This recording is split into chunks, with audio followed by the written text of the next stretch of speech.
I was realizing that we were going through different stages. You can only be in one of these stages at once, and you can't skip stages.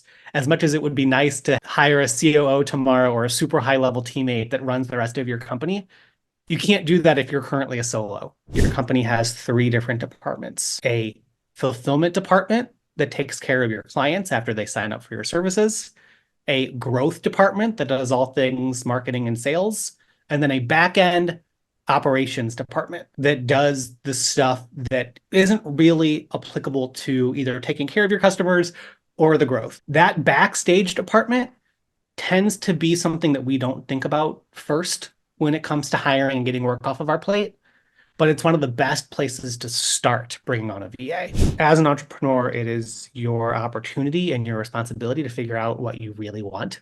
There is no blueprint out there for knowing what kind of life that you want and then how to build that business. Every business owner has to figure this out on their own, and there's no one answer.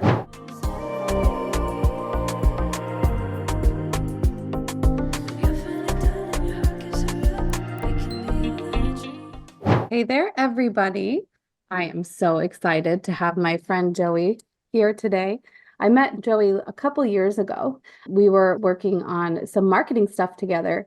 And ever since I met him, I was just so enamored with the way he works on his business, his mindset, how he scales his business. And so I wanted to bring him in so that you can all know about Joey, his two companies, and how his services can help your business as well. So without much further ado, I would love to introduce Joey Vitale. And if you could come in, Joey, and just tell everyone a little bit about your businesses, both of them, that would be awesome for everyone to know.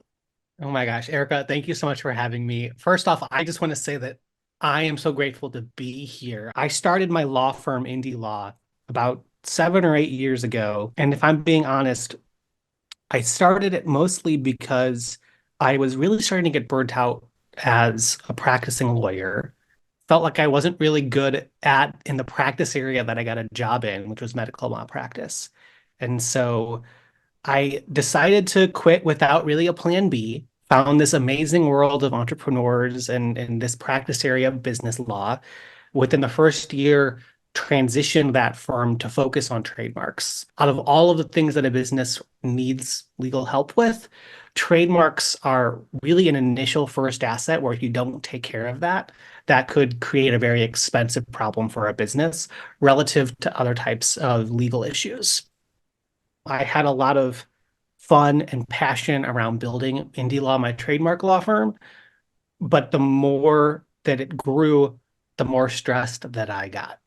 Can you just Yes. tell everyone how many trademarks have you helped businesses with up to now? Yes, I think we're right around 965 Oh right my now. goodness, So we're really close to 1,000. it's awesome. It's such an interesting concept to be able to have an online law firm, in essence, where you can help entrepreneurs in different states and all over in different areas. You started getting overworked, overwhelmed. How was it going? Yeah. And I'm sure that everyone in your audience can relate. When you're getting paid to help your clients in a one-to-one level, you really are getting paid to put their stresses on your shoulders. When I was a true solopreneur, that weight just got very overwhelming for me. And it got to a point where I started having panic attacks.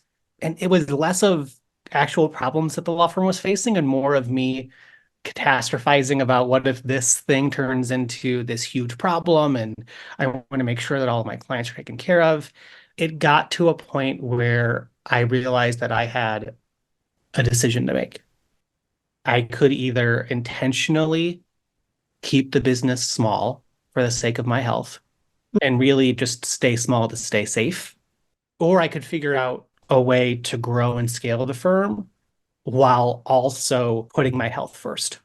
I love that. And that is why Joey and I connect so Mm. deeply because we both got to the same point and we both had to make the same decision. Do I stay safe? Do I stay small? Or do I dig deeper and look at what's preventing me from scaling and look at what I need to do in order to not burn out and still grow my business? And so I would love to hear, as you got to that point, what did you decide? What did you decide you wanted to do? Yeah. One of my first decisions was I want to find a programmer or a coach that gets this issue that I have and where I want to go. I joined a program like yours.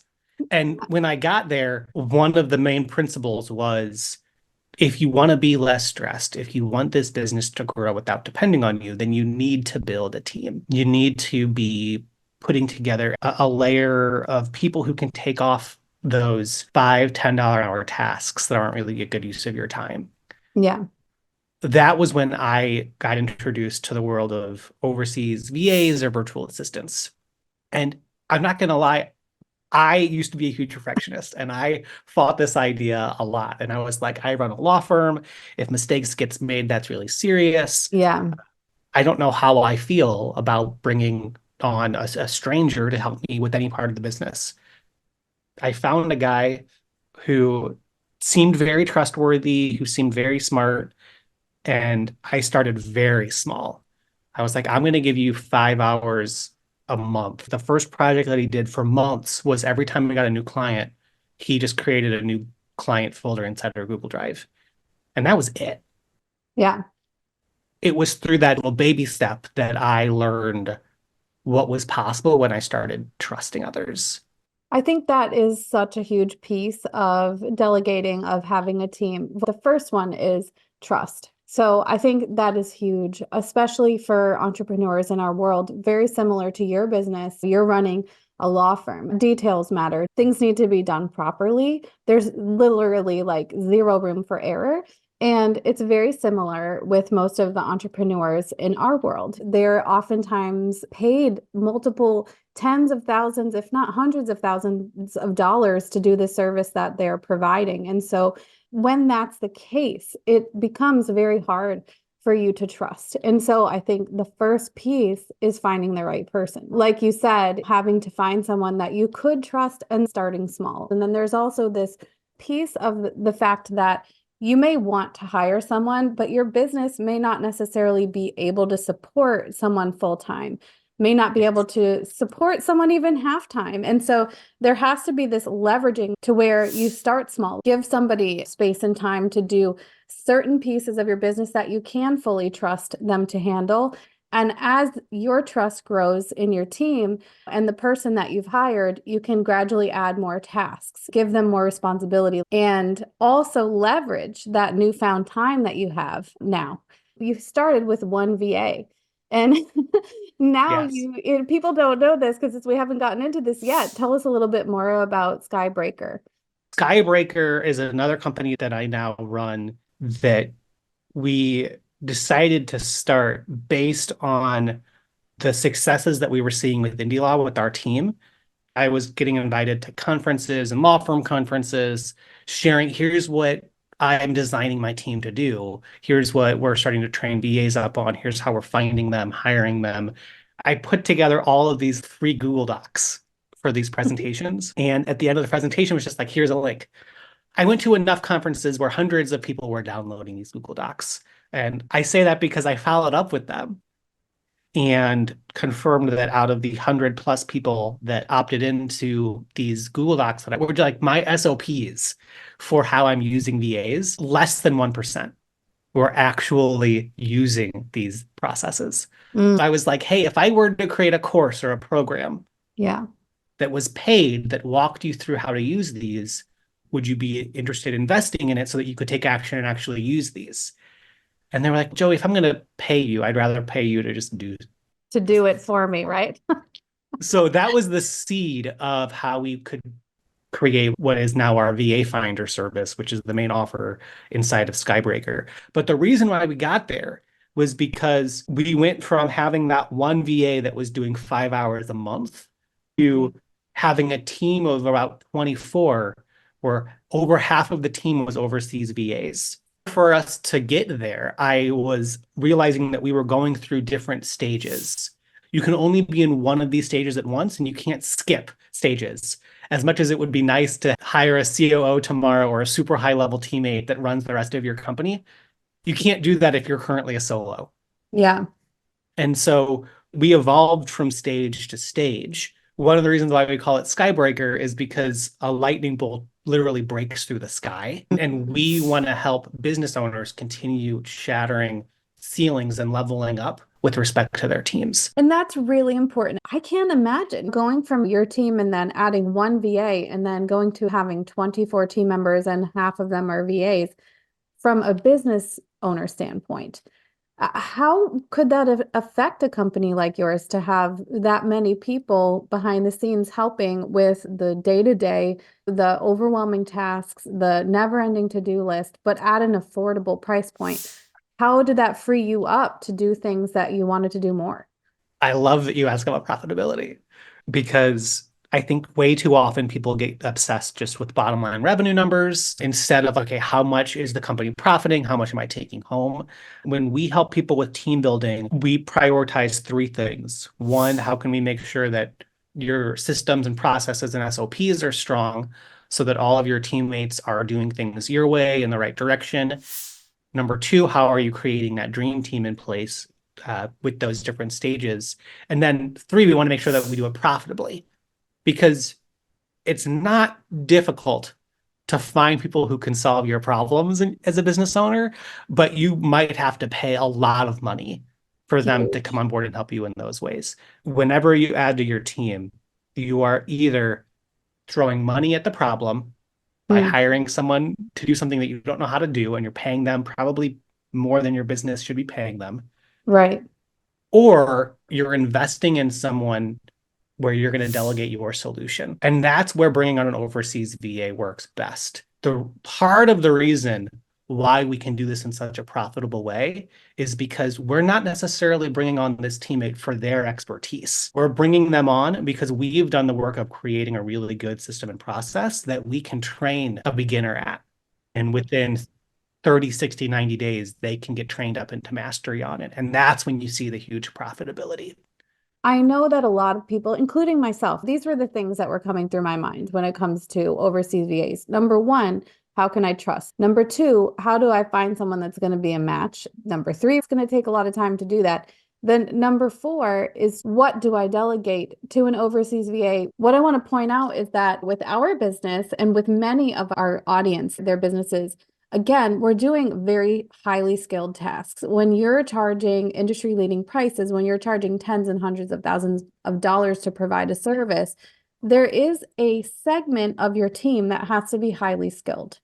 And Yeah. so, what I'm hearing you say, and I love this, is you have to think about the types of tasks that are on the total company to-do list and start making that decision and that shift to where maybe this is a task that has to go to someone at a higher level that's skilled, that has been doing this for years. And maybe this is a task that can be trained for somebody that has zero experience but is extremely smart. How do you decide what Yes. tasks go to a higher level person on your team and what can you delegate and trust in for a Yes. VA?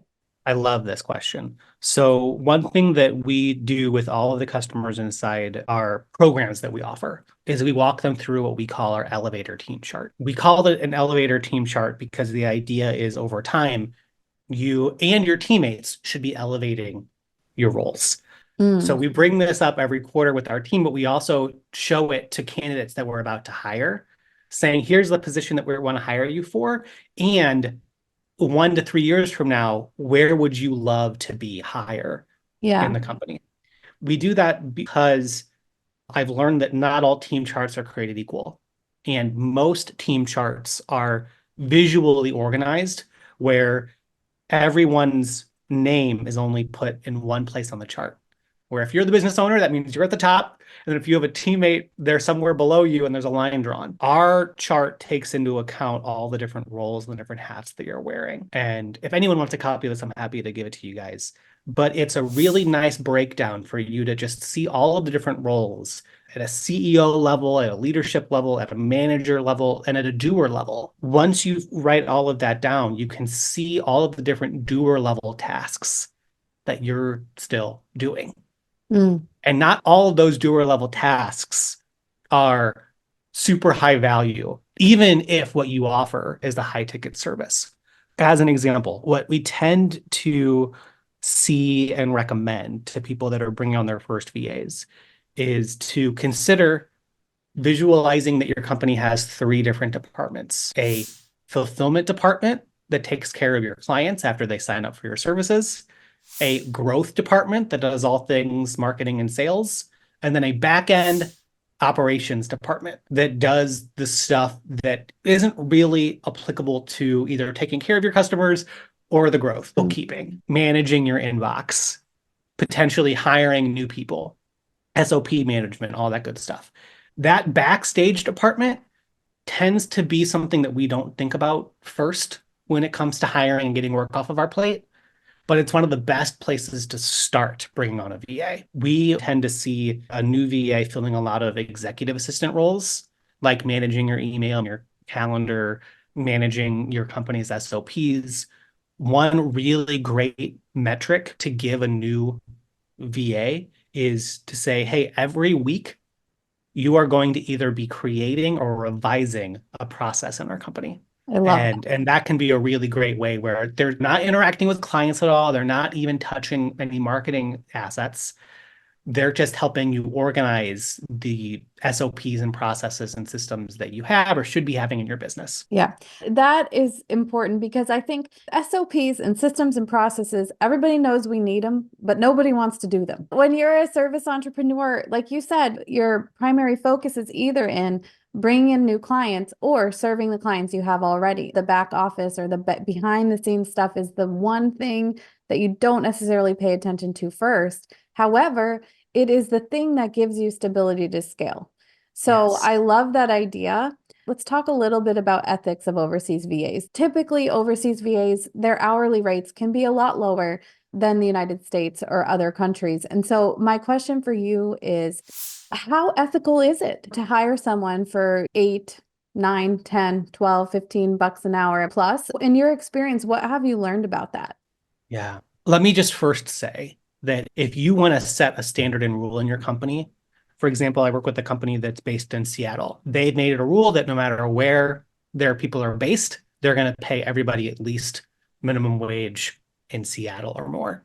Mm, If that's something that you want to do in your business, by all means, do it. That said, this is something that I was very concerned about when I started. The whole terminology of VAs and virtual assistants has really gotten popular in the online business course creator coach community a lot. I say that because I think that audience tends to be very impact driven, very ethics driven. mm. And so I've talked to a lot of business owners in this space who start out being very sensitive around this possibility of bringing on VAs. And I was too. Eventually, I realized that it mattered less about what I thought and more about what these VAs thought. I And love so that. I started having very open conversations with the VAs on my team and the ones that I was considering bringing on. And 100% of them said getting paid $6 an hour plus for an entry level position is way more than the local opportunities that I can find Right. in my region. And getting paid $8 an hour plus, now you're starting to compete with like doctors. Your company's profitability is a really important thing to be thinking about. I'm starting to use the word profitability less and the word sustainability more, because if we want our business to be sustainable, then we need to make sure that we can, in the long run, continue to afford to pay our team and promote them as we're scaling. We're pretty much right now, currently, mostly managers on our team. We just hired our first VA overseas. And I am so excited about the possibilities and everything that I'm seeing so far, but absolutely like game changer. I did the same thing that you did. I actually asked the VAs that we were looking to work with directly, is this amount of money going to make a difference for you? Do you feel like this is a good wage? Would you be happy to make this amount of money? And like you said, 100% got back to me with, this is a great amount of money. And I'm talking about $8 an hour. That's where we were starting. And what they shared with me is that the cost of living is different. The economy is different where they're living. And $8 an hour, like you said there, is actually a very good wage. And not only that, they're able to work from home, which is really big for a lot of people. To be able to say you have a family or children, you can work from home. That's a life-changing situation, to be making good money and be able to be at home. Or just the absence of commuting. Because as I was talking to some of the VAs, they were telling me that if they were to get a job locally, they would have to travel 2 hours each direction just to get to a major city in order to get a job. So that would greatly affect their own profitability and their ability to make money and their time. Like you said, you can always go with minimum wage where you live, but also know that to where they are, depending on their skills and how long they've been doing the things that they've been doing, $8 an hour can be a life-changing amount of money for someone. After just hiring our first overseas VA, I'm blown away with her intelligence, with her speed, with her attention to detail. I sent her a significant amount of projects, and I was positive that I was sending her 10 hours worth of work. And she got back and finished it all within 2 hours and 40 minutes. I'm like, how is that even Mm. possible? So when I have team members that do that, that go above and beyond, are so detailed, so excellent at what they're doing, that would probably be an instance where I might raise their hourly rate because they're so efficient that they're getting so much done in such a smaller amount of time. So that's when I look at, okay, for the job that this person is doing and the amount of time it takes, maybe it makes sense to pay them a bit more per hour and the difference in the impact that they're making. And for those of you who don't know, Joey's going to be coming into our membership, what we call our coaching community. If you don't know about the Rich and Joyful Entrepreneur, you guys need to know, like literally comment Rich and Joyful Entrepreneur. We'll reach out, we'll tell you about it. But Joey's going to be coming in and he's going to be teaching us an actual masterclass where he's going to give us his 5 steps to be able to double your revenue in half the time. And this is all related to working with VAs and having a team that is partially at home and partially overseas. But anyway, getting back into the world of Joey, you were talking about going from solo entrepreneur to building a team. So for those people that maybe are a solo entrepreneur and they're working 100% on their own, what are the types of things that can really make a difference for them when they start looking for someone first? There's a couple of things that come to mind, and that list is growing as I think about it more. One thing that I wish I would have done sooner, and now we really emphasize with all of the clients that we work with, is hire two at a time. I know that hiring just one might sound scary to you, but there are so many benefits, especially if it's your first VA, to bring on two at once. One is that if your trust concerns end up being valid and you onboard one of them and they're not as good as you hoped, you have the other one that you can work with moving forward. And so that can really be a great like stress minimizer of if it doesn't work out with one, I don't have to go back to the drawing board, put out another job posting, qualify again, etc. But the real benefit to bringing on two is that there's actually a pretty low risk that one of them won't work out. In a best case scenario, what you've now done is you've created coverage at the VA level, which is huge because as awesome as it is to bring on a VA that can now do stuff for you, inevitably they're going to go out of office. And as you start working with that VA more, inevitably they will start to work on recurring projects every week, month, maybe day. And if they get sick, go on vacation, get pregnant, whatever, and you don't have another teammate to assist, then that means you're now back into the weeds of that business. So as quickly as possible, we want to work with the business owners to have coverage VAs in place. And then that we build up top. So right now we're at a point where we're starting to build coverage at a management and leadership level. Yeah. So that if one of our managers or leaders steps off for an extended period of time, the business is still well-oiled and taken care of. I love all of this. And I would love to, for a moment, take a sidestep and just talk about your business because you have done so much. To even think about approaching on the law side, almost 1,000 trademarks for business owners. Like that is a significant amount of work because there's research, there's all kinds of different pieces that have to go into that. And then on the VA side to start a business the way you have. Can you just share with everyone what are the biggest challenges that you've had behind the scenes in putting together these two businesses and running them? What are the biggest lessons that you've had to learn? One of the reasons why I said yes to building Skybreaker is because I realized that if I build a business around hiring a team, around being a good leader, that will really force me to walk my talk. I'm with you on that one.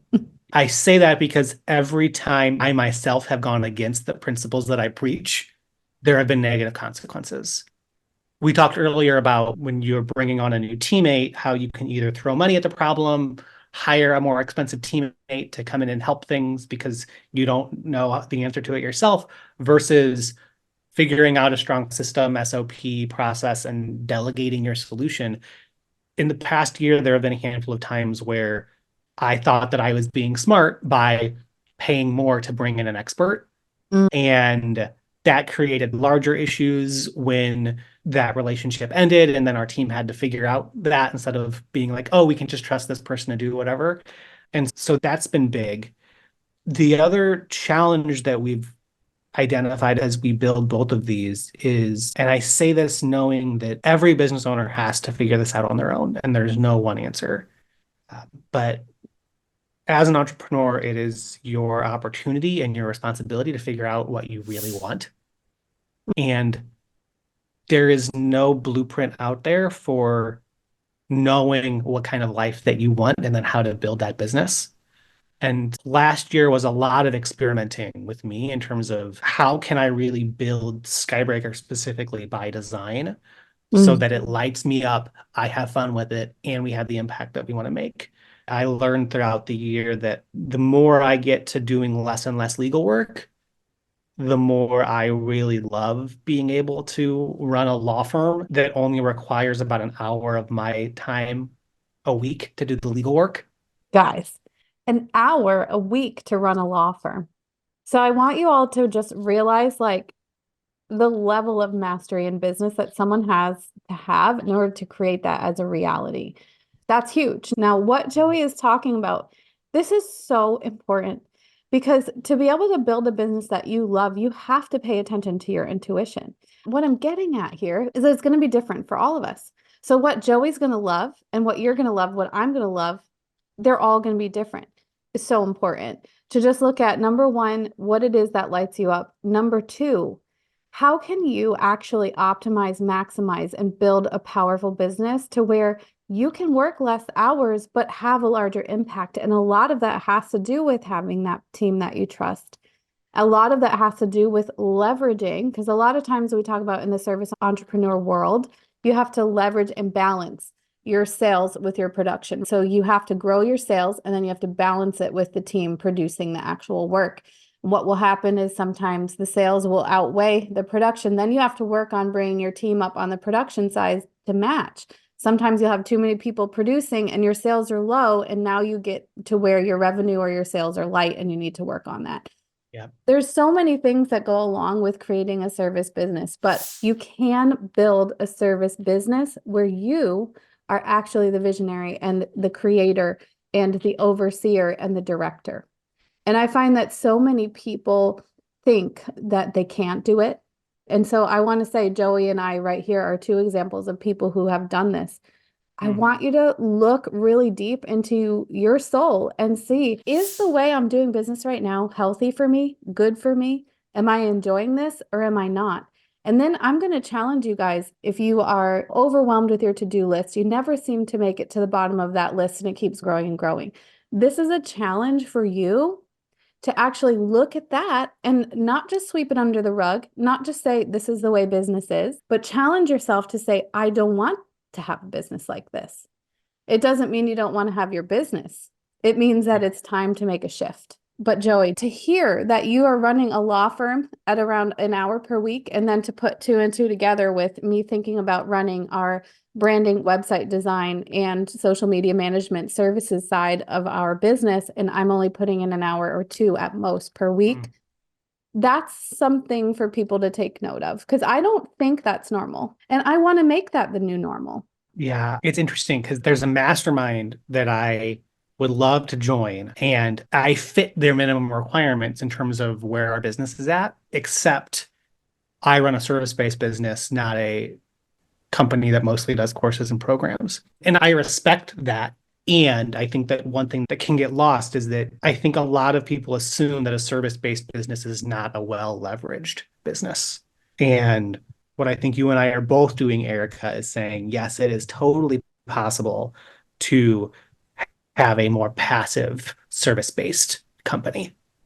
Yeah, but it doesn't happen by accident. So this is Right. something where you all have to take on the responsibility. If that's a reality that you want to create, it's not something that happens by accident. It's not something that happens overnight.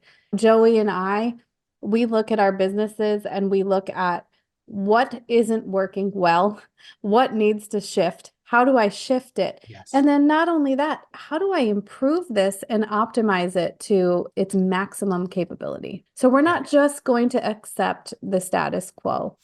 And we don't want you guys to either. I have been in so many masterminds, worked with so many coaches. And I think because Joey and I, we already have this really great blueprint for what our business is like on the services side. So what we're usually seeking out is marketing and expanding and scaling and pushing. And there just aren't a lot of coaches out there. There aren't a lot for service business owners. So we usually find ourselves in containers or like coaching programs with a lot of other people who are actually coaches. And so what I want to say to all of you guys is that in the services industry, people running services business, this is a shift that has to change and we have to make it happen. Our industry is behind in certain ways of scaling and leveraging and marketing and all of these things. And there are so many resources out there for you. Joey and I both have invested heavily in education, coaching, masterminds, in programs. And one of the things that I love so much about Joey is that we never accept the status quo. We always know that there's better out there and we're always going to look for it. One of the other things you were talking about is making investments and choosing whether you're going to invest in something like a done for you solution, a high ticket program that is costly, an expert to come in and build something for you. And so to our audience, there's always that choice, right? Am I going to hire someone to do it for me and an expert that may be a little bit more, but that maybe could get me a better result? I've seen a lot of people in the last few years burned by making that kind of decision. So what I would recommend to you guys is if you're going to invest in somebody that is pricey for their services, try something small first. It's the same thing with the VA. 100%. Can you afford the risk of it not being successful? Yeah, that's another one. The same way Joey said, I'm going to Yeah. give someone a 5-hour to-do list every month in order to test and see the relationship and see how it works out. Do the same thing with coaches. Do the same thing with investments that you're making with your business. Do the same thing with service providers that are going to build you a website or do social media. Do they have a smaller something to test, This a is little this is course? so good. And just to give an example around this point, every quarter my team has big projects or rocks that we identify for the next 90 days. A lot of times it's the business needs help with X. So what is our thing going to be for the quarter in terms of improving that? Every once in a while in the past, our project was actually just let's hire this expert to fix it. And then Right. it was like, okay, check mark, we got that done for the quarter. Very rarely did that ever work as well as we thought it did in that quarterly meeting. And what we are now shifting to is, okay, if that's the thing we need help with and that's an expert, do they have a program or a course or something that one of us can work through over the next 90 days? Get those wins, and then we can adjust. That theme of going through a program and staying in integrity with it over 90 days is turning into a really awesome type of project that we're identifying as an alternative to hiring more expensive experts one to one. Right. Or download a freebie from the expert, or Yeah. buy a low price point course and test it.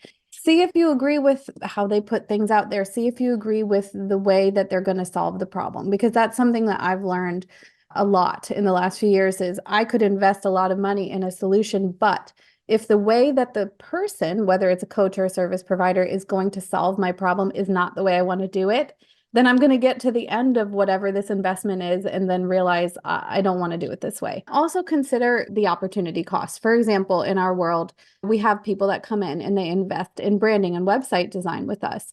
Could someone do that on their own? Yes. Do I see Mm. people doing it on their own all the time? Yes. And have I ever had someone invest in brand and website with us and then come back to me and say they regretted it? No. Why? Because it's difficult.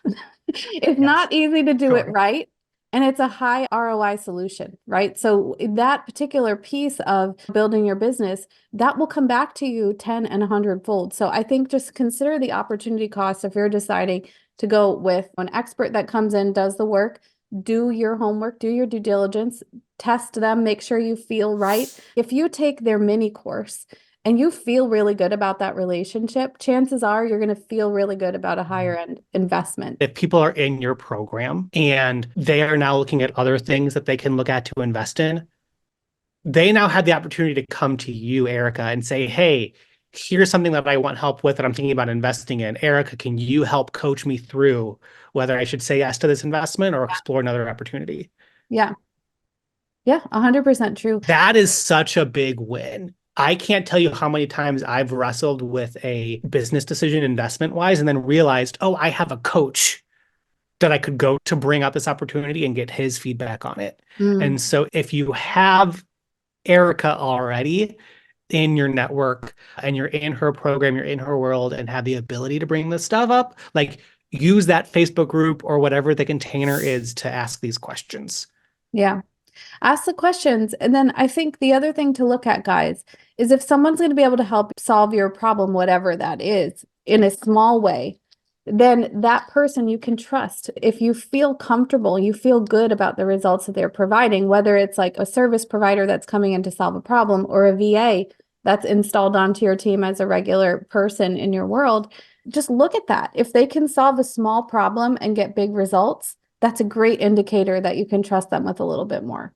Mm. I would love to just hear, looking back on your career and everything that you've built so far, what would you feel like are the biggest wins for you as an entrepreneur? What are you the most proud of, things that you've worked on so far? I think number one would be really putting my family first in terms of business planning, in terms of my wife, my pets. I don't have kids, but really saying, no, I want to build a business that allows me to be with my wife as much as possible.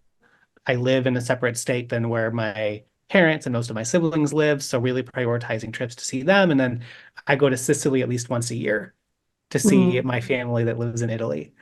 And that is just something that I realized, especially last year, oh, I get to build my business to do that. The other thing is I'm super proud of my team and I figuring out how to effectively get myself out of the fulfillment side on a service-based business.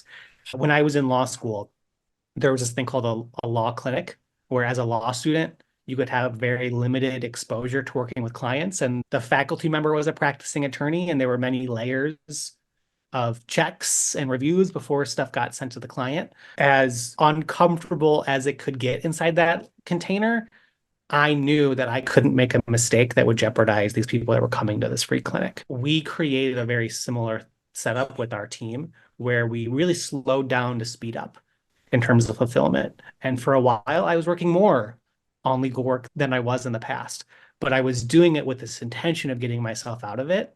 And we created an experience for my teammates who wanted to get trained up on things where for a period of 3 months or so, we are going to level up your exposure to working with clients.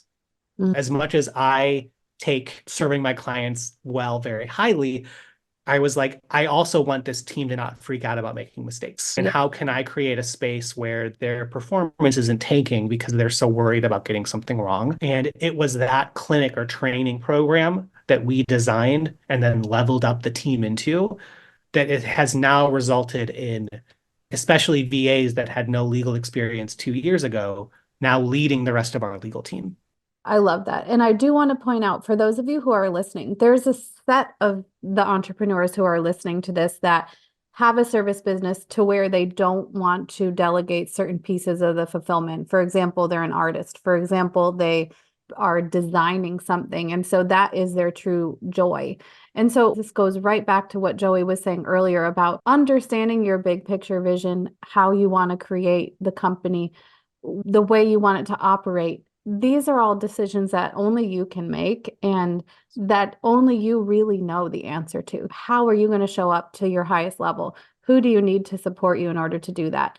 And so I'd love to empower you guys to ask the question, do I love what's going on right now? And how can I affect change? And the next question, how do I do it so that I can reach my highest potential? Then lastly, the third question of how can I do this profitably and sustainably? If your intuition, if you have a thought of, man, I don't want to do this type of work anymore, and then your response is, but I don't think someone can handle this. There's a difference between I don't want to let go of doing the artwork because I like the artwork.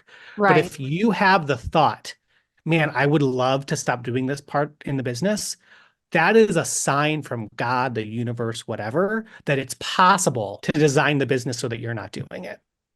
I completely agree. In fact, our team is a team of artists. So if you look at my business as an example, I love creating websites and brands and I love Mm, making someone shine and showing the best of who they are. But I realized in order to serve more people that I couldn't be the one with my hand on the mouse anymore.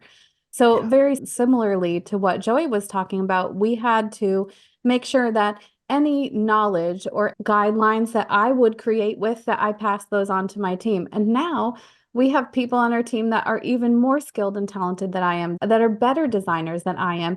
And so they also know the way I think and what I would do. There's so much power in that because now, if there's three people designing instead of just me, we can help so many more people. So even if it is an art or even if it is something that is creative, there are ways to scale and expand. So thank you. Oh my gosh. I feel like we could talk forever. I hope you guys love Joey as much as I do. So if you want to connect with Joey, if you want to follow him on socials, we'll make sure that you have all the links to do that. And if you want to learn from Joey tactical stuff, his 5 top secrets for having VAs help you to double your revenue in half the time, definitely you'll want to come and join us in the Rich and Joyful Entrepreneur. And we would love to have you there. The other great thing about being in the Rich and Joyful Entrepreneur is that, yes, you can hear our master classes on YouTube, but you can't ask Joey questions about your actual business because the live environment is so great. If you want details, just type Rich and Joyful into the comments and we can definitely hook you up and make sure you have all the information that you need. And I absolutely love talking to you. So thank you so Agreed. much for coming in today. Agreed. Any excuse to get you more on my calendar, I'll take. All right, challenge accepted. And for all of those of you who watch this on replay, go ahead and put replay in the comments so we know you were here. We hope you guys all enjoyed this. And thank you so much, Joey. And we'll see you all soon. Bye, guys. Bye, everyone.